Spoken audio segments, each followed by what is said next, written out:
Houthi shelling of populated areas in Taiz province kills 1 child and injures 3.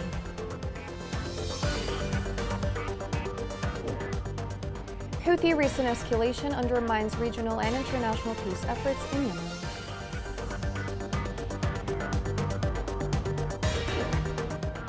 Tensions in occupied territories in Palestine raise concerns about the security in the Middle East.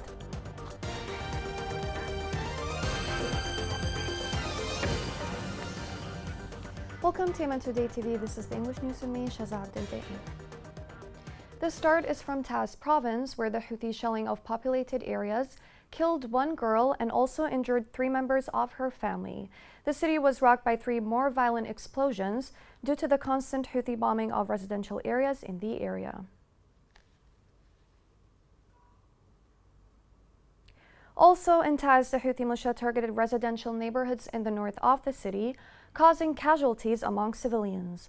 Local sources reported that the militia fired a number of shells at Wadi al-Qadi and Jabal al-Jarrah, causing fear among the residents, especially women and children.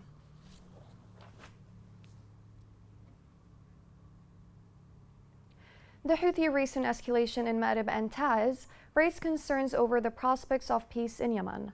According to some observers, such an escalation undermines all regional and international peace efforts and threatens to push the country back to the circle of violence. This report has more details. The Houthi group's military escalation in Ma'rib, Taiz and Lahj threatens to undermine the Yemeni truce and complicate the international efforts to renew and expand the truce, particularly in humanitarian aspects. The group's escalation reached its peak with the targeting of a camp for displaced people in Ma'rib Governorate, which received governmental and humanitarian condemnation. The Yemeni government criticized the Houthi attacks as a blatant challenge to international community and a disregard for efforts and calls for common peace. It called on the international community, the United Nations, and the Special Envoy to Yemen to condemn the Houthi attacks and take strict positions regarding the escalation.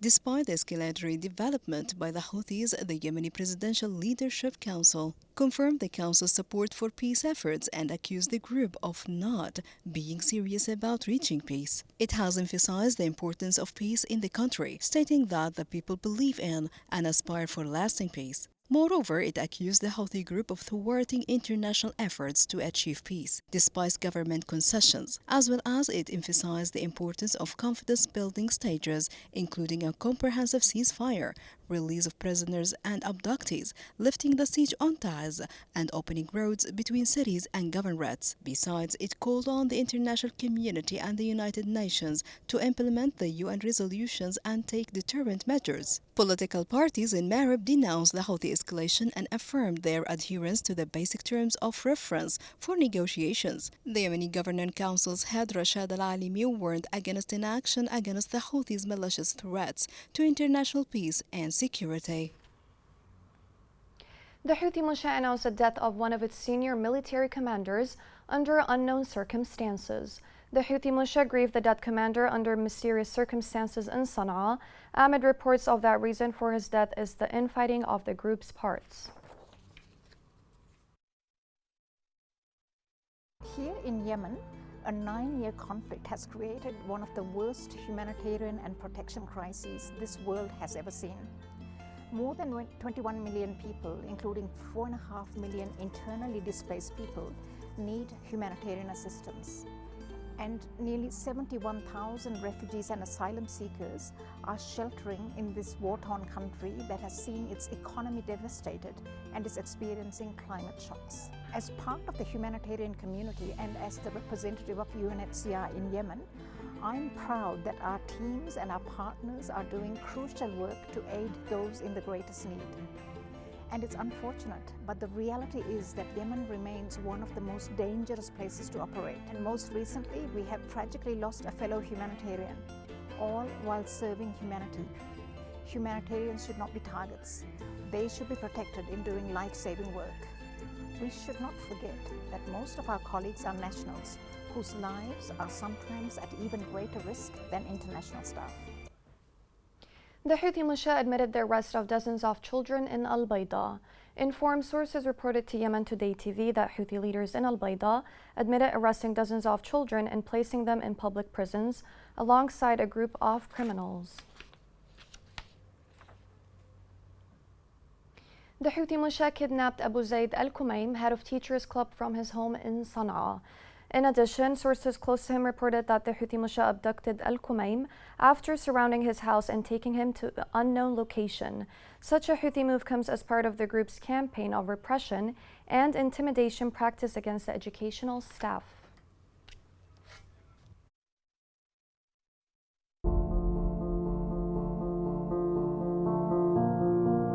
كنا من قبل ندرس في الخيام في المسجد لأن الفصول ما كانت توافر بكثرة. الفصول قليلة مزدحمة وعدد النازحين كثير كانوا. لما بنوا المدرسة عمت الفرحة بعض الطلاب وبقى يقدروا يستوعبوا بقى يقدروا يفهموا درسهم مرتاحين.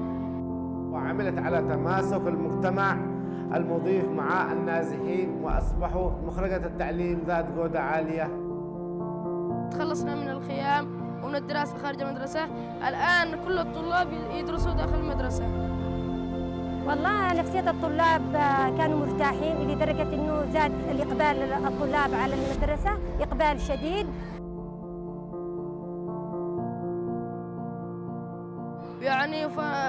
المدرسة توسعت، زيد فعلوا فصول جديدة.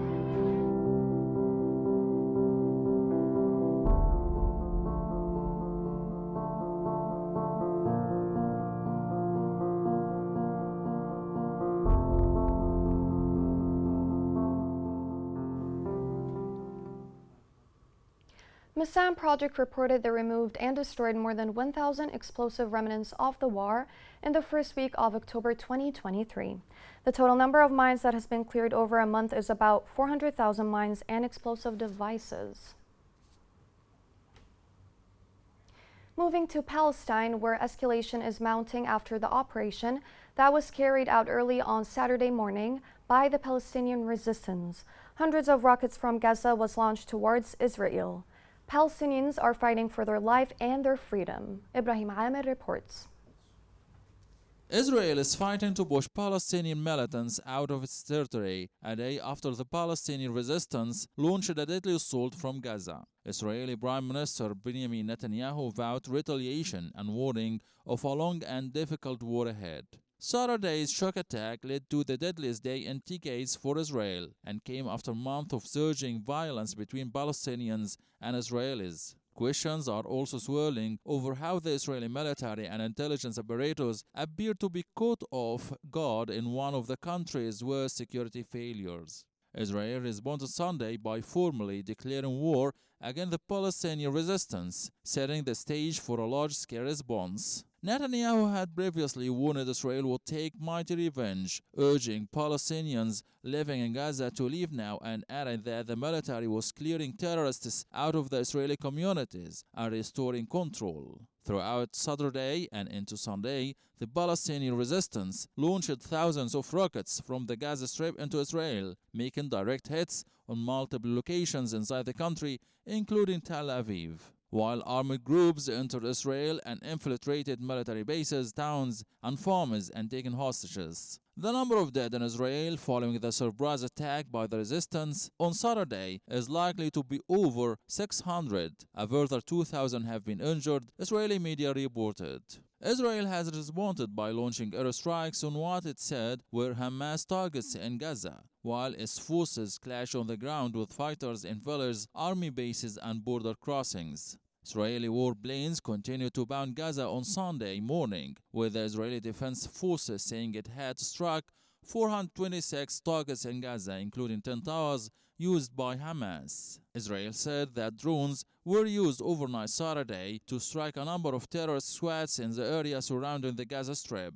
In Gaza, at least 370 Palestinians have died and another 2,200 have been wounded in the airstrikes, the Palestinian Health Ministry said. The total included 20 dead and 121 wounded children, the ministry added. Coming next in the news. Breast cancer disease plagues Taz amid collapsing healthcare system.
Welcome back.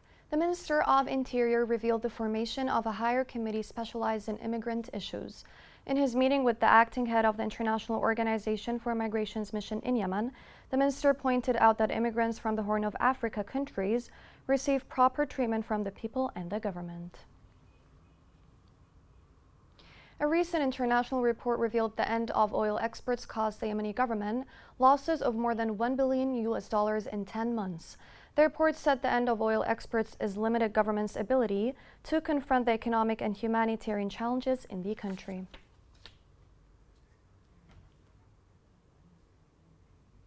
A study warned of the dangers of rock collapses that threaten some Yemeni cities. This report has more details. The majority of Yemenis have lived in the hills of the mountains since ancient times. They took them as a shelter from the harsh natural conditions. However, in recent decades, they have turned into a threat to their serenity, in addition to the dangers of climate change and the effects of war. A recent study warned that parts of the city of Aden are at risk of rock collapse. The Yemen Geological Survey and Mineral Resources Authority conducted a study which expected that the district south of Aden Governorate would be exposed to the risks of rock collapses due to the geological formation of the mountain rocks surrounding them, the causes of which are likely to be attributed to what is known as volcanoes and are characterized by the presence of cracks and breaks. According to the study, the Recover Hazard Map production and the urban expansion in the city of Aden contributed to increasing the instability of the rocky slope. It identified 8 risk sites in Al Mualla district and called for immediate measures to be taken. These measures called for by the study included rehabilitating rocky slopes to reduce the risk of collapses, evacuating residents from vulnerable areas,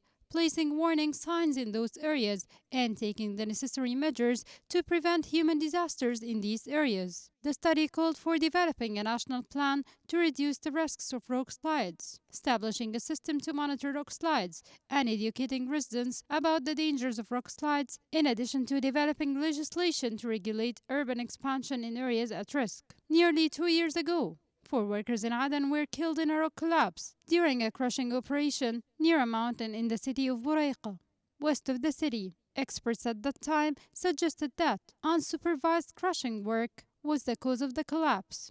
So till when would Yemenis suffer war and lack of humane life? Breast cancer ranks first in Yemen among other types of cancer.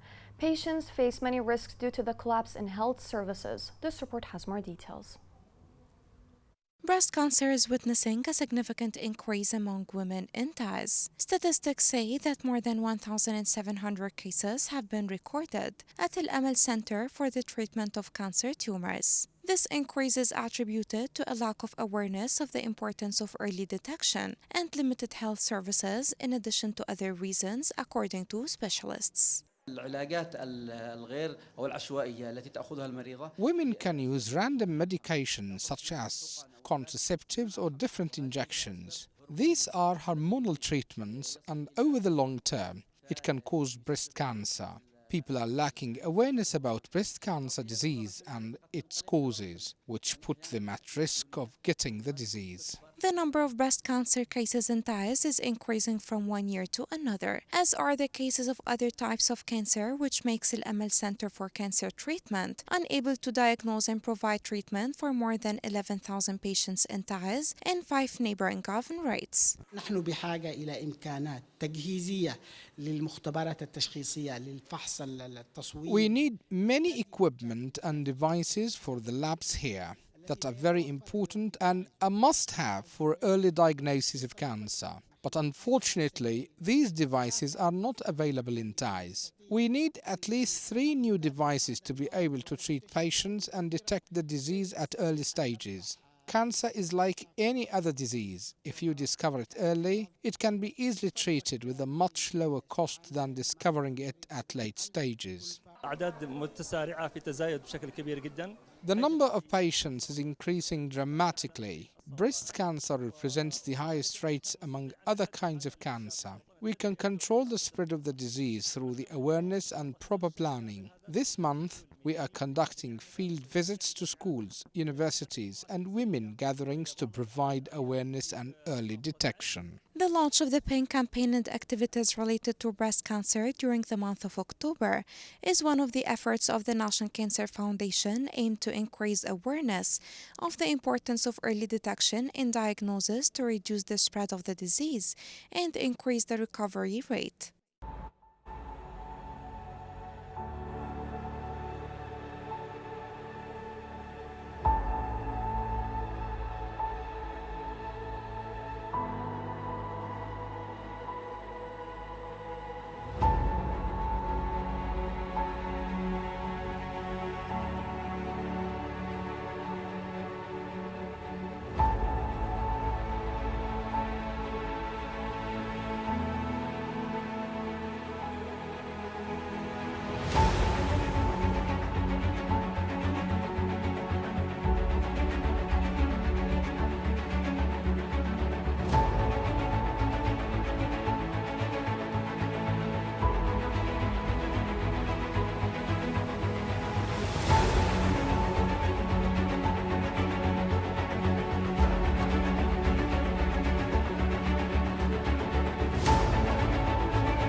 Here's a reminder of the main headlines.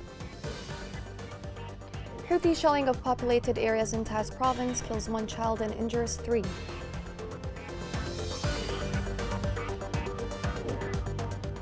Houthi recent escalation undermines regional and international peace efforts in Yemen.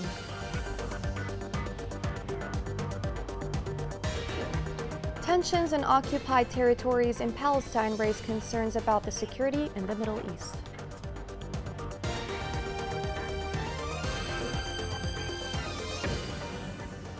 This is the end of the news. Thank you for watching.